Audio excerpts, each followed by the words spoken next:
Matapos ang matinding laban sa korte, kumpirmadong nanaig si Vice Presidente Inday Sara Duterte sa isinampang kaso laban kay Pangulong Kuting Jr. at iba pang matataas na opisyal ng gobyerno.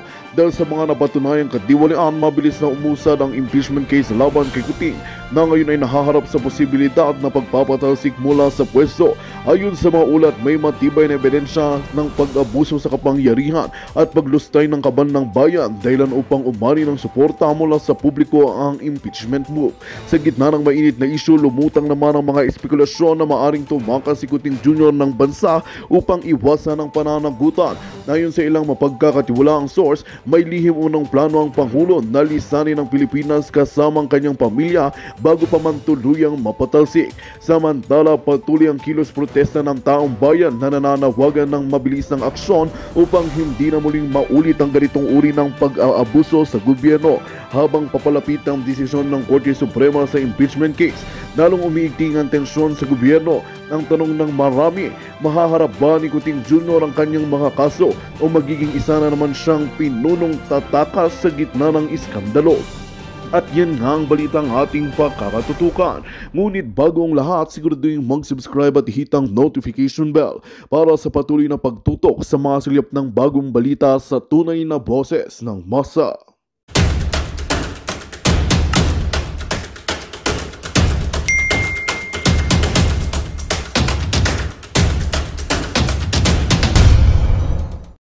Tapos na yung storya nyo na doon lang kami sa chain of command. Meron pa nga pronouncement si General Browner na hindi sila sa tao susunod doon sa posisyon. Yung iba galit na galit kay General Browner. Huwag kayong magagalit doon sa tao.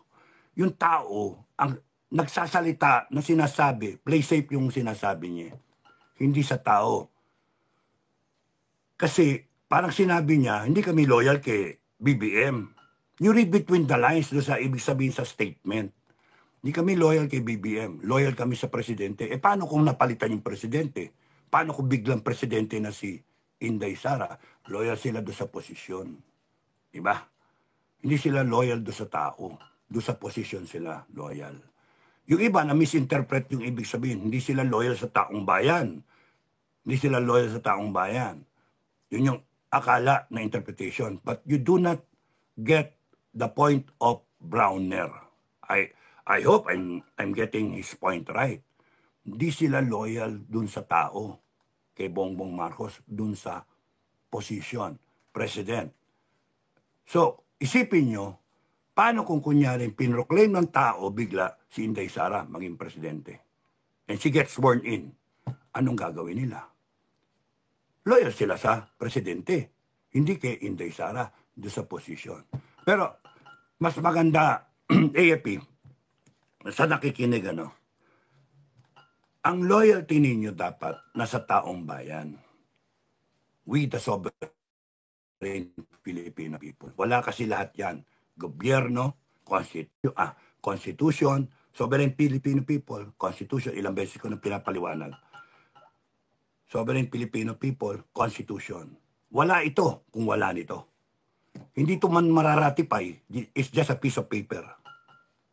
Kayong mga galing na nag-lawyer, kayong mga judge, kayong lahat magagaling, mga legal luminaries, hindi ako lawyer. Taong bayan ako. Naintindihan namin yung karapatan namin. Kaming mga tao. Huwag nyo kaming bibigyan ng baloni na kung ano-anong mga salita-salita at ibabato nyo sa amin yung konstitusyon. Mali kayo. Sa amin, etong taong bayan, sumulat kami ng konstitusyon. Meron kami in-appoint na susulat. Magagaling ba? Mali ko ba dyan? Di ba? Kung ako nagdadrive lang ako ng taxi, kung ako nagpa-farmer lang ako, nagtitinda lang ako, nagko-call center lang ako, merong ibang tao na pinag-aralan talaga ang batas. Alam nila, kabisado nila. Nagbar pa nga, iba. 3 beses bago makapase. So, sila yung na-appoint para gawin niyang constitution. Pagka sinabing Constituent Assembly, hindi Constitutional Commission na na-appoint kung sino man, minsan binoboto kung sino yon. Constituent Assembly, yung mismong congressman natin. Can you just imagine kung ng Constituent Assembly? Putang inang yan. Walang alam sa batas yung mga congressman natin. napakadelikado kung magkaroon tayo ng amendment sa Constitution, tapos yung Congress natin, ganyan ang asal. Kudip! Oh, yes or no? Yes or no? Putang ina yun. 125 million, dapat malaman ng taong bayan. Putang na, impeach. Gago pala kayo eh. Kayo magnanakaw eh. Congress, kayo magnanakaw. Wala kayong karapatan. Tumagal dyan sa posisyon ninyo. Mga animal kayo. Wala kayong karapatan. Kasi yung Resolution 10, hindi nyo ma-explica eh. Yung mga ginastos na pera, hindi nyo ma-explica. Ikaw rin, BBM, wala kang karapatan. Tumagal dyan. Magpapasko lang kami. Magpapasko lang kami. Tapos babanatan nyo ako. Ay naku, maling-mali. Dapat tumahimik na lang kayo. Habang ako, nag-iisip lang ako, tahimik lang ako, na yung pinatibay na okay lang sa akin mamatay. Kung ganyang kasama, ganyang kadilim ang gobyerno, okay lang sa akin mamatay. At yung mga sasama sa akin, bakit? Kinakailangan pigilin yan. Demonyo eh. Kung yang isasagot sa iyo, magbabayad pa sila na ninakaw nila yung pera na imbis na explica nila. Yun lang hinihingi ng tao eh. Explica kung saan napunta yung pera. Ginto, PhilHealth, PDIC, yung GSIS, SSS, yung ano tawag doon, Maharlika Fund, di ba? Yung unang-unang tanong ni Lorraine, love you, Doc Lorraine at saka ni Ka Eric, pare. Di ba? Nahimas ko yung ulo. Swerte yung ulo, no?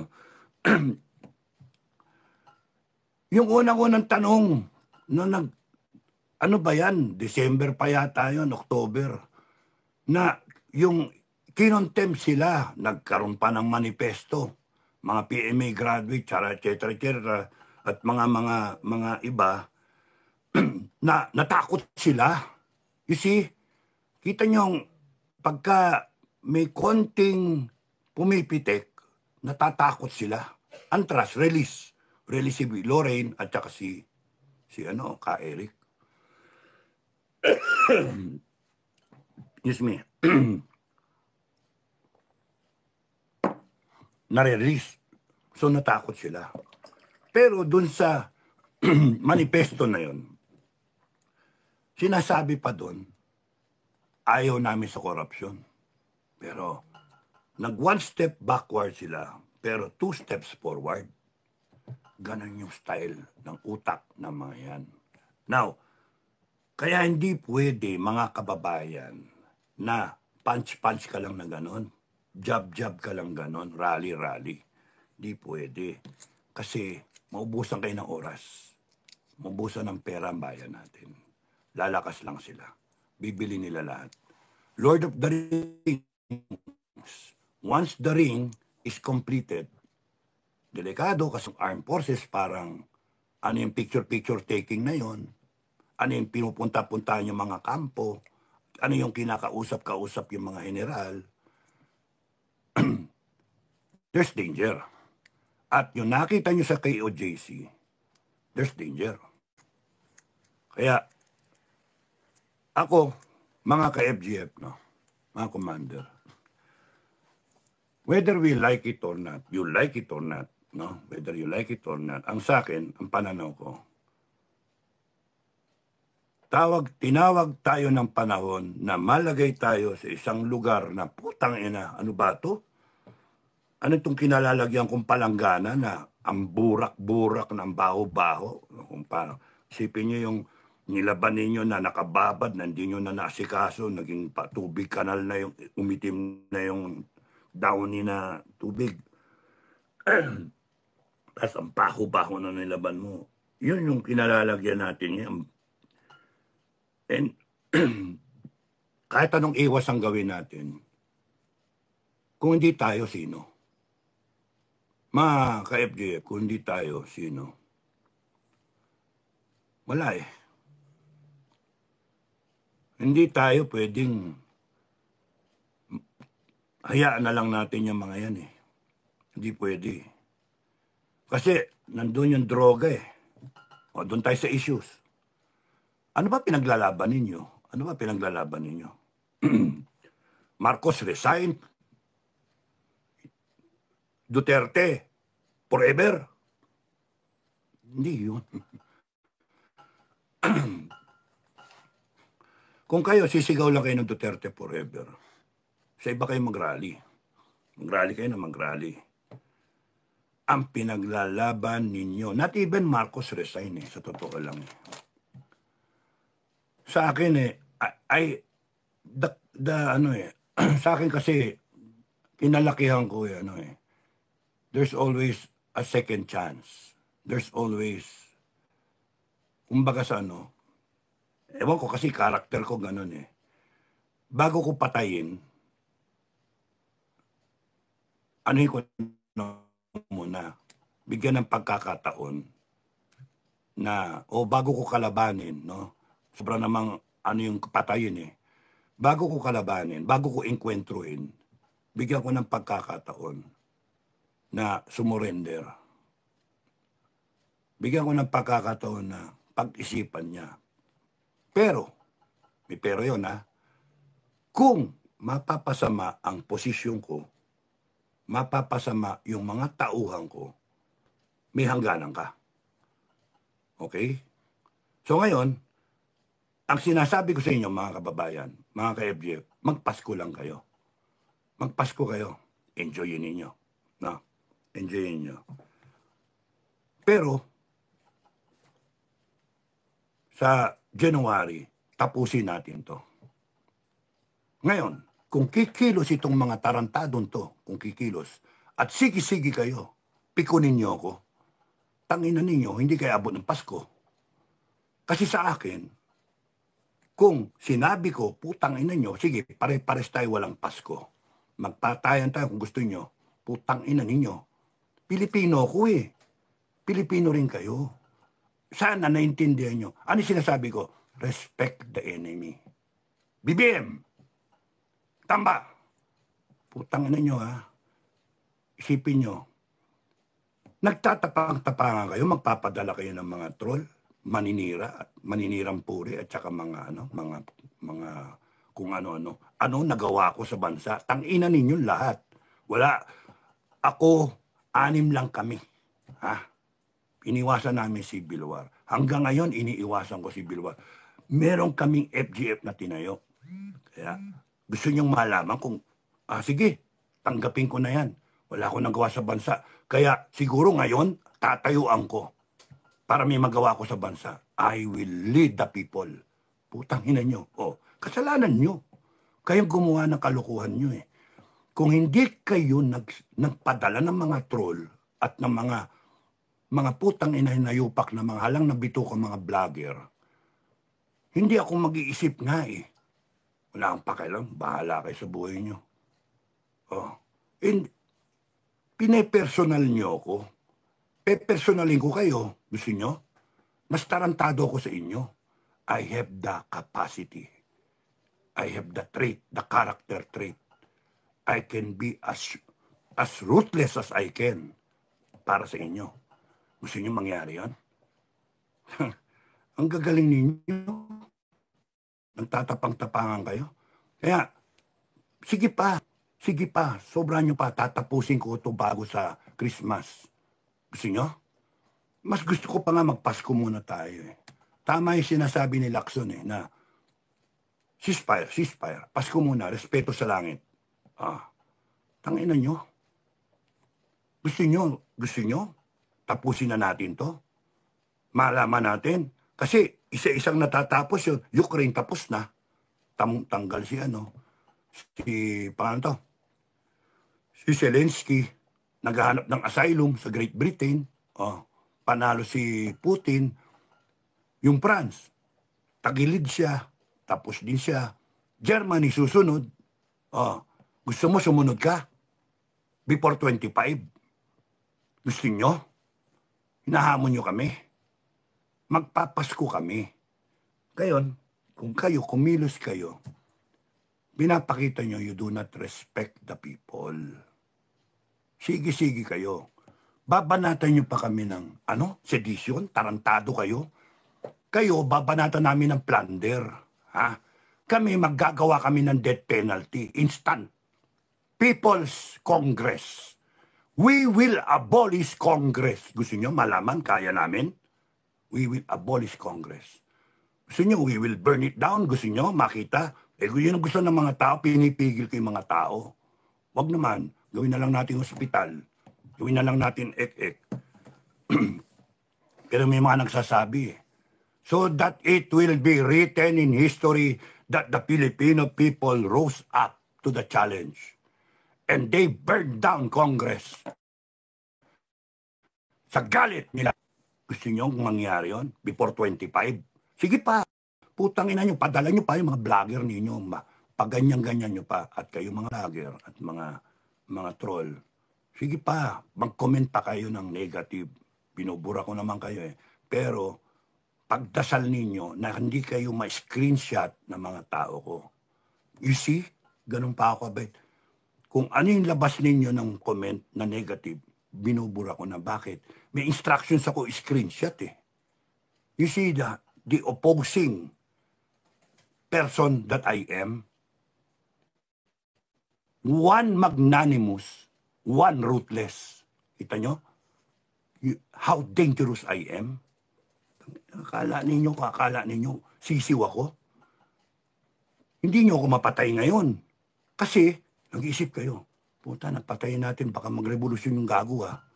Oh, totoo. Magre-revolusyon ng... Magagalit ang FGF po talaga. Maraming magagalit, magre-revolusyon yung mga tao. And I will be written down in history. Kayo, matatapos kayo. Hero pa nga ako yun eh. I'll be written down in history as the person who inspired the people. Yung pangalan ko magiging battle cry. Sige, patayin nyo ako, subukan nyo. Kasuhan nyo ako. Again. Gagamitin yung constitution, yung mga batas. Gusto nyo, i-repeal namin lahat yan. Namin yan. Rescind namin yung mga batas. Ha? I-abolish na. Kaya namin i-abolish sa Congress. Kala nyo, nagbibiro kami? Because the power, raw power, comes from the people, mga gago. Raw power.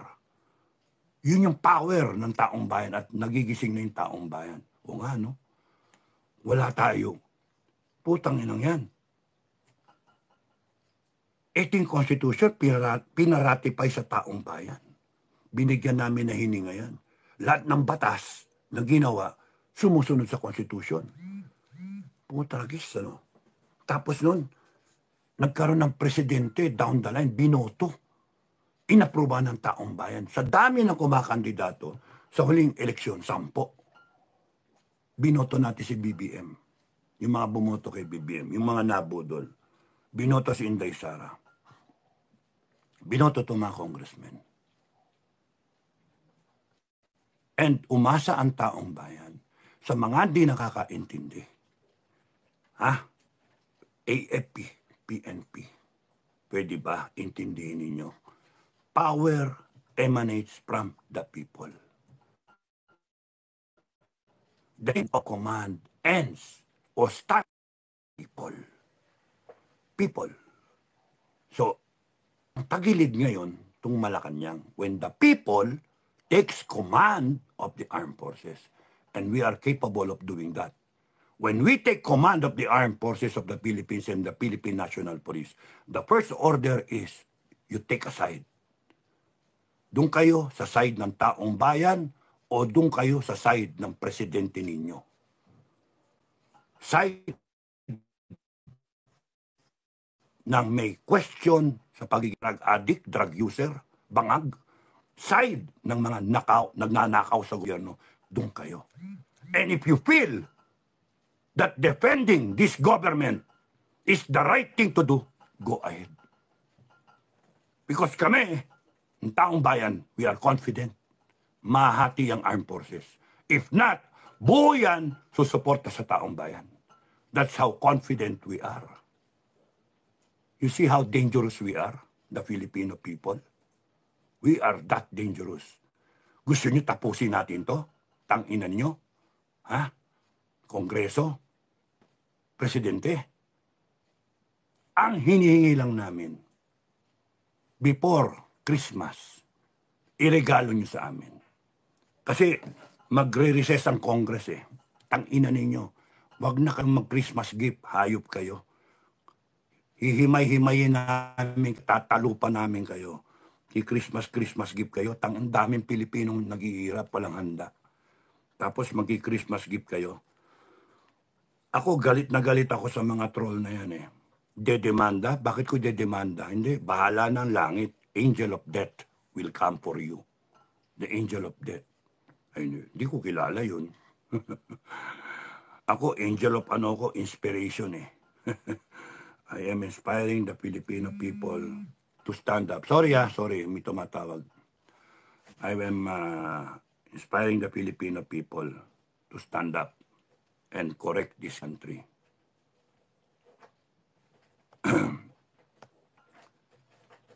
Nawala.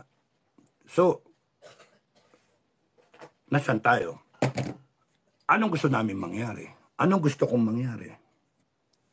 Mga kababayan, kayo, huwag kayong berihat. Magpasko kayo. Enjoyin niyo yung Pasko. Try to celebrate Christmas this year as if it was your last Christmas. Try to make amends with your families, your loved ones, kung meron kayong kaaway, friends na kayo. As if it was your last Christmas. Because come January 2025, bagong taon, we claim back, ano yun? Sandali lang, we claim back our democracy.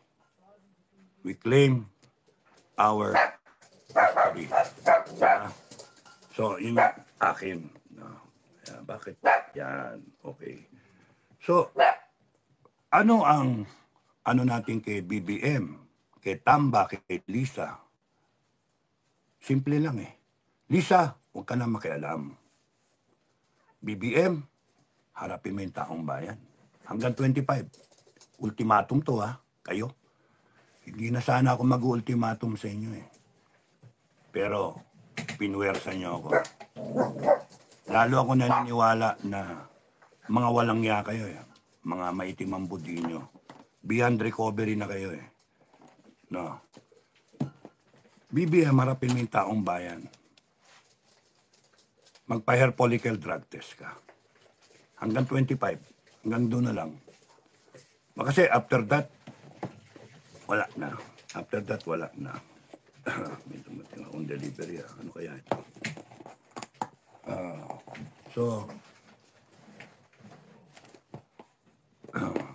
Yun yung hinihiling namin sa iyo. Hindi kami violente. We are rational, logical Filipino people who know our rights. Alam namin yung karapatan namin. Alam namin yung katuwiran. Alam namin yung hustisya, no? Na dapat gusto namin ituwid.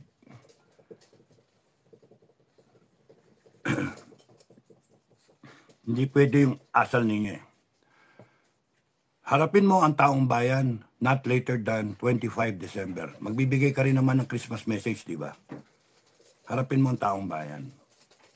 And from now hanggang 25, you subject yourself publicly to a hair follicle drug test. AFP, PNP, ewan ko kung bakit hindi importante sa inyo yan. No? Meron akong message para sa inyo, mamaya. So, BBM, yun yung ano mo. Hair follicle drug test. And then explain as the president, saan napunta yung pinagbenta ng ginto? Bakit mo pinayagan ibenta yung ginto? You report to the Filipino people what's happening. Ano nangyari sa confidential fund mo? Binibira ninyo yung pinapayagan mo yung Congress na mag-imbestiga, puta na. Tapos nun ikaw, confidential fund mo, paano? Tapos itong Marlica Fund, ano nangyari? Itong PGIC, ano nangyari? Itong PhilHealth, ano nangyari? Explika mo sa taong bayan. Kung hindi mo kaya explika, you ask somebody. Somebody sa kabinete mo o kaya from Congress or Senate to explain to the Filipino people. Yan ang binibigay namin sa pagkakataon. Kasi pagka hindi nyo dininig ang taong bayan, we will come out and we will terminate you. Nadidinig nyo ako? Gago kayo eh. Simple yung hinihiling namin. Harapin nyo kami at explika kayo. Pagka hindi kayo nag-explika sa taong bayan, lalabas kami and we will terminate you, Presidente. Pasok namin si Inday, spare tire. Intindihan niyo ako? Kung gagamitin ninyo ang Armed Forces at PNP, my message to the AFP at PNP, you make a choice. It better be right. AFP, PNP, kung meron pang natitirang matino dyan, you better shout out. Hindi kami susunod sa order ng taong yan. Kasi hindi kami lalaban ng patayan para lang sa mga magnanakaw, sa komunista at banga. Yun ang issue, AFP. Oy, yun ang issue. Ha, mga kababayan, hindi Marcos resign, Marcos pagre-resign ninyo, ayaw mag-resign eh. Terminate natin. Tanginang yan. Because we, the sovereign Filipino people, can terminate the president anytime if we want to. All we have to do is show our firm resolve that we're willing to fight kung yung mga gagong yan, hindi tayo harapin. Tanginan niyang, eleksyon, ang babait niyan, eleksyon, tapos ngayon, kung nagmamakaawa taong bayan, ini-snap tayo, tanginan nyo, terminate namin kayo, gago. Kahit saan kumpanya kayo pumunta, at yun ang advantage ko sa ibang nag-serve ng 30 plus years. Kasi alam nyo, yung armed forces, structured siya. Monolithic organization, structured siya. Ganyan, no? O, tiniente, first lieutenant, captain, major. Major, marami nang lumalabas. No? Captain, major, marami lumalabas. Air Force, may greener pasture eh. Punta ka airline, maraming papyrate eh.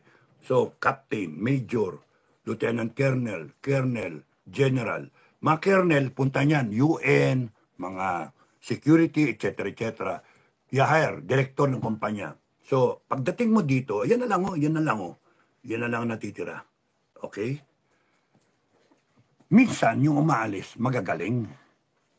Yung natitira, sorry kumbaga sa scraping the barrel, no? Yung naiwan, wala ka na ipapopromote eh. Yun na lang eh. Alam ka naman kumuha ka ng kusino man ipopromote. Yun ang natira. No? Kaya, hindi porke naiwan sa armed forces, magagaling. No. Not really. Not really. Magandang balita ang hatid namin sa inyo ngayong araw. Sa pagtatapos ng aming balitaan, nagbigay kami ng mga mahalagang impormasyon. Maraming salamat sa pagtutok at pagsuporta sa aming programa. Huwag kalimutang manatili sa mga susunod na araw para sa mga bagong balita at mga kwento na dapat nating abangan. Mula sa Boses ng Masa, magandang araw, Pilipinas!